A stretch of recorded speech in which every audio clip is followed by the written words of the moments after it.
लोकसभा चुनाव 2024 अपने अंतिम चरण में है और इस बार जो लड़ाई हुई वो एनडीए वर्सेस इंडिया गठबंधन में। इंडिया गठबंधन के सबसे बड़े चेहरा अरविंद केजरीवाल मेरे साथ है। अरविंद जी, TV9 भारत से आपका स्वागत है। सर, स्वास्थ्य कैसा आपका, ये पूछना चाहूँगा मैं। स्वास्थ्य अच्छा है और जब मैं जेल में था तब 7 किलो वज़न कम हो गया जेल के अंदर, और अनफॉर्चुनेटली जेल से बाहर आने के बाद भी वज़न कम ही हो रहा है ठीक होने की बजाय। तो वो अनएक्सप्लेन्ड वेट लॉस जो होता है वो थोड़ा ख़तरनाक होता है, तो उसी को लेके थोड़ी चिंता है। सुप्रीम कोर्ट से सर आप 7 दिन की राहत चाहते थे लेकिन वो मंजूर नहीं हुआ, तो फिर अब आपको जेल जाना ही पड़ेगा। मैं जेल जाने को तैयार हूँ। 2 तारीख को मुझे सरेंडर करना है और 2 तारीख को मैं सरेंडर करूँगा। लेकिन ये समझने की ज़रूरत है कि जेल क्यों भेजा जा रहा है। जी, ये लोग कह रहे हैं केजरीवाल भ्रष्टाचारी है। अगर केजरीवाल भ्रष्टाचारी है तो इस दुनिया में कोई ईमानदार नहीं है। इन्होंने कहा कि केजरीवाल ने 100 करोड़ रुपए की रिश्वत ली। कहाँ गया वो 100 करोड़? भाई हवा में तो गायब नहीं हो गया, कहीं तो रखा होगा केजरीवाल ने। कोई बैंक में रखा होगा, लॉकर में रखा होगा, किसी अकाउंट में होगा, कोई ज्वेलरी ली होगी, कोई प्रॉपर्टी खरीदी होगी, कोई खर्चा किया होगा। इन्होंने 500 जगह रेड मार ली, कुछ नहीं मिला। मज़े की बात ये, अभी 3-4 दिन पहले एक टीवी चैनल में इंटरव्यू में मोदी जी से पूछा गया, भाई केजरीवाल कह रहा है आपको कोई सबूत नहीं मिला, आपको कोई रिकवरी नहीं हुई, तो फिर आपने केजरीवाल को गिरफ्तार क्यों किया हुआ है? पूरे देश के सामने मोदी जी ने कबूल किया कि हाँ, हमारे पास कोई सबूत नहीं है, कोई रिकवर नहीं है, क्योंकि केजरीवाल अनुभवी चोर है। पूरे देश के सामने उन्होंने कबूल किया, उनके पास कोई सबूत नहीं है। जबकि किसी अदालत ने आपको चोर बोला नहीं। किसी अदालत ने चोर बोला नहीं, किसी अदालत ने दोषी नहीं ठहराया, और कोई सबूत नहीं है, तो ज़बरदस्ती फर्जी मामला है। गंदी राजनीति के तहत केजरीवाल को गिरफ्तार किया। क्यों गिरफ्तार किया? चुनाव डिक्लेयर होने के तुरंत बाद गिरफ्तार कर लिया ताकि केजरीवाल प्रचार ना कर सके। ये तो शुक्र है सुप्रीम कोर्ट का, मैं शुक्रिया अदा करना चाहता हूँ। सुप्रीम कोर्ट ने कहा जा केजरीवाल जा, जाके अच्छे से प्रचार कर, और मैं प्रचार करने आ गया। पर जब आप जेल से बाहर आए तो आपने कहा कि मोदी जी तय करते हैं कि कौन अंदर रहेगा कौन बाहर रहेगा, तो इस पर उन्होंने कहा कि आप देश के संविधान और कानून को पढ़ लीजिए। जब अभी मनीष जी और सतेंद्र जी जेल में हैं, उनके पास कोई मैसेज लेके गया बीजेपी में आ जाओ तो आपकी बेल करवा देंगे। कौन करवा देगा? कैसे करवा देगा? किससे करवा देगा? इसी में सारे जवाब हैं आपके। पर आपको तो ऐसा कोई ऑफर नहीं मिला? नहीं, मेरे को ऐसा ऑफर नहीं मिला। अब जब आप ये कह रहे हैं कि अमित शाह के पंजाब के लोगों को धमकी दे रहे हैं और कह रहे हैं कि 4 जून के बाद जो आपकी पंजाब की सरकार है वो गिरा देंगे, ये बात 4 जून के बाद की बात बोल रहे हैं, 2 जून को आपको सरेंडर करना है।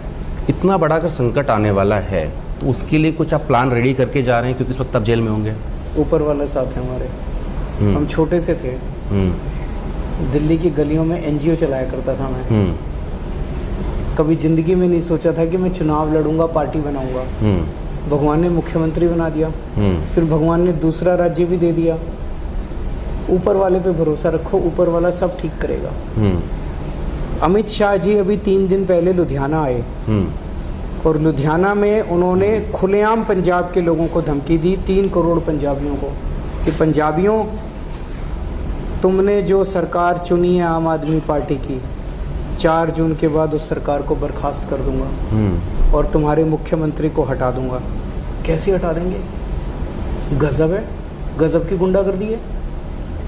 117 में से 92 MLA हैं हमारे। ED भेज के तोड़ेंगे, CBI से तोड़ेंगे, पैसे देंगे, खरीदेंगे, क्या करेंगे? इनके खून मुंह लग गया है। इतनी सरकारें गिरा दी, इतने MLA खरीद लिए, इतने MLA तोड़ दिए, पार्टियां तोड़ दी, अब ये कहीं भी जाके खुलेआम धमकियां दे रहे हैं। मैं अमित शाह जी को कहना चाहता हूँ, पंजाबी बहुत बड़े दिल के होते हैं, प्यार से मांगते अमित शाह जी, पंजाबी भी आपको 1-2 सीट दे देते।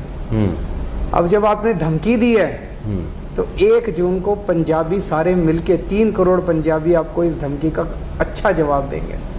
मैं आपके रोड शोज कवर कर रहा था, हर जगह कह रहे थे कि अगर बीजेपी तीसरी बार सत्ता में आ गई ओबीसी आरक्षण खत्म कर देंगे, एससी एसटी के लिए आरक्षण खत्म कर देंगे, इसका आधार क्या है? ये बयान ये लोग कह रहे हैं हमें 400 पार चाहिए, 400 पार चाहिए। किस लिए चाहिए?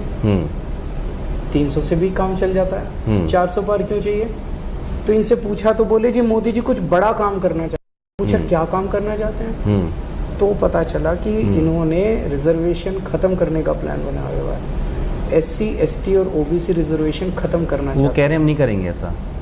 अब जब पकड़े गए, चोर पकड़ा गया, तो अब वो अपनी चोरी छिपाने के लिए कह रहे हैं। इसकी शुरुआत पिछले चुनाव के पहले हो गई थी जब इन्होंने ईडब्ल्यूएस के जरिए रिजर्वेशन शुरू किया था।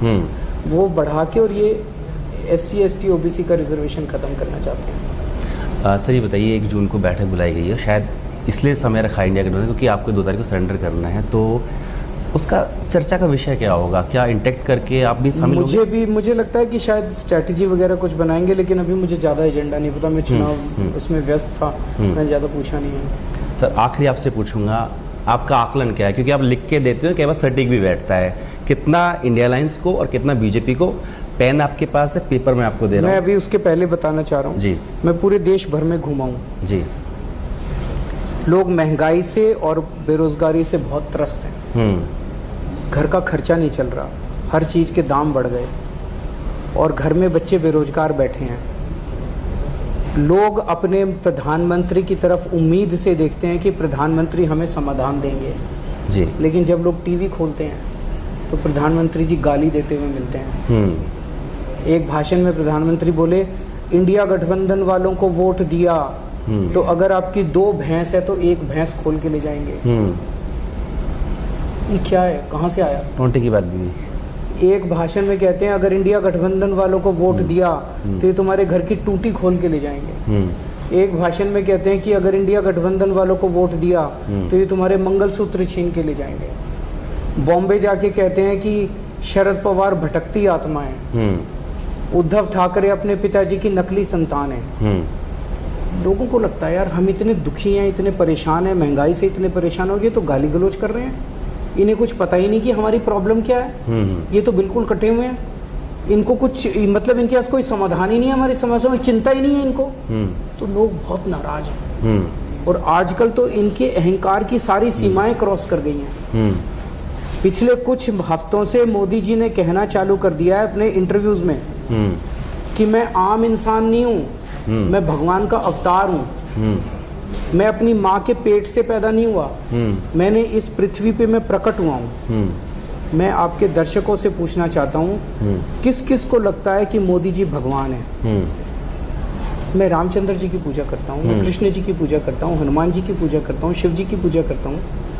मोदी जी भगवान कब से हो गए? और मैं आरएसएस से पूछना चाहता हूँ, आरएसएस जवाब दे कि क्या आरएसएस भी मोदी जी को भगवान मानता है? इसको देख के जनता में बहुत गुस्सा है और जनता इस बार इनको मजा चखाएगी। तो मैं बताइए समझ, इनकी 200 से कम सीट आएंगी बीजेपी की जी, और इंडिया गठबंधन की 300 क्रॉस करेगी।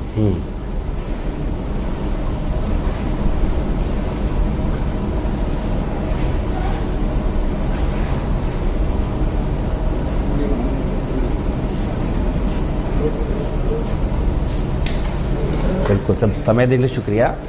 तो दिल्ली के मुख्यमंत्री अरविंद केजरीवाल ने कहा है कि बीजेपी की 200 से नीचे रहेगी और इंडिया गठबंधन की 300 यानी कि सरकार बन रही है। बिल्कुल।